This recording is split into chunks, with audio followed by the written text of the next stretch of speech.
Chapter 17. The Ocean Gossips. Right away an axe was found, and the doctor soon chopped a hole in the door big enough to clamber through. At first he could see nothing at all, it was so dark inside, so he struck a match. The room was quite small, with no window and a low ceiling. For furniture there was only one little stool.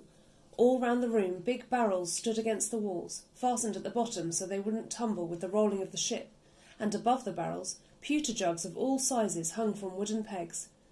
There was a strong, winey smell, and in the middle of the floor sat a little boy, about 8 years old, crying bitterly.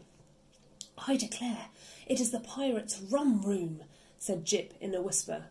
"Yes, very rum," said Gub-Gub. "The smell makes me giddy." The little boy seemed rather frightened to find a man standing there before him, and all those animals staring in through the hole in the broken door. But as soon as he saw John Dolittle's face by the light of the match, he stopped crying and got up. "You aren't one of the pirates, are you?" he asked. And when the doctor threw back his head and laughed long and loud, the little boy smiled too, and came and took his hand. "You laugh like a friend," he said, "not like a pirate. Could you tell me where my uncle is?" "I'm afraid I can't," said the doctor.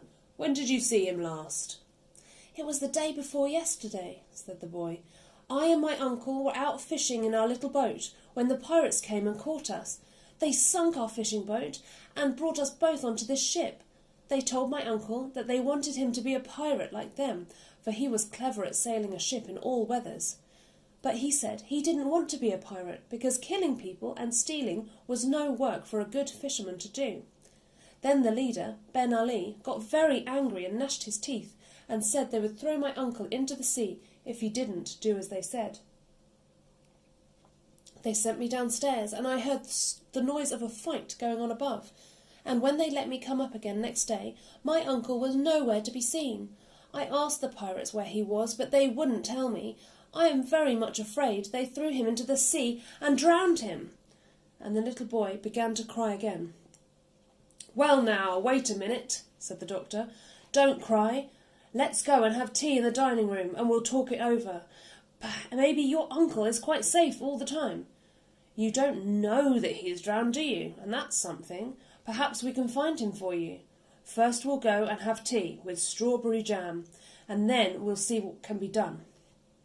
All of the animals had been standing around listening with great curiosity, and when they had gone into the ship's dining room and were having tea, Dab-Dab came up behind the doctor's chair and whispered, "Ask the porpoises if the boy's uncle was drowned. They'll know." "All right," said the doctor, taking a second piece of bread and jam. "What are those funny clicking noises you're making with your tongue?"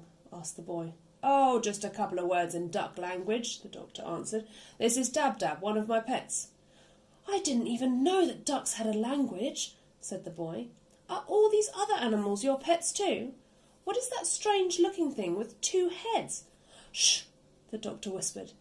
"That's the push-me-pull-you. Don't let him see we're talking about him. He gets so dreadfully embarrassed. Tell me, how did you come to be locked up in that little room?" "The pirates shut me in there when they were going off to steal things from another ship. When I heard someone chopping on the door, I didn't know who it could be. I was very glad to find it was you. Do you think you'll be able to find my uncle for me?" "Well, we are going to try very hard," said the doctor. "Now, what was your uncle like to look at?" "He had red hair," the boy answered. "Very red hair, and the picture of an anchor tattooed on his arm. He was a strong man, a kind uncle, and the best sailor in the South Atlantic. His fishing boat was called the Saucy Sally, a cutter-rigged sloop." "What's cutter-rigged sloop?" whispered Gub-Gub, turning to Jip. "Shh! That's the kind of ship the man had," said Jip. "Keep still, can't you?" "Oh, is that all?" said the pig. "I thought it was something to drink." So the doctor left the boy to play with all the animals in the dining room and went upstairs to look for passing porpoises. And soon a whole school came dancing and jumping through the water on their way to Brazil. When they saw the doctor leaning on the rail of his ship, they came over to see how he was getting on. And the doctor asked them if they'd seen anything of a red-haired man and with an anchor tattooed on his arm.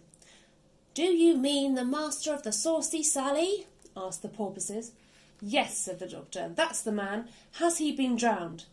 "His fishing sloop was sunk," said the porpoises, "for we saw it lying on the bottom of the sea, but there was nobody inside it because we went and looked." "His little nephew is on the ship with me here," said the doctor, "and he is terribly afraid that the pirates threw his uncle out into the sea. Would you be so good as to find out for me, for sure, whether he has been drowned or not?" "Oh, he isn't drowned," said the porpoises. "If he were, we would be sure to have heard from the deep-sea decapods.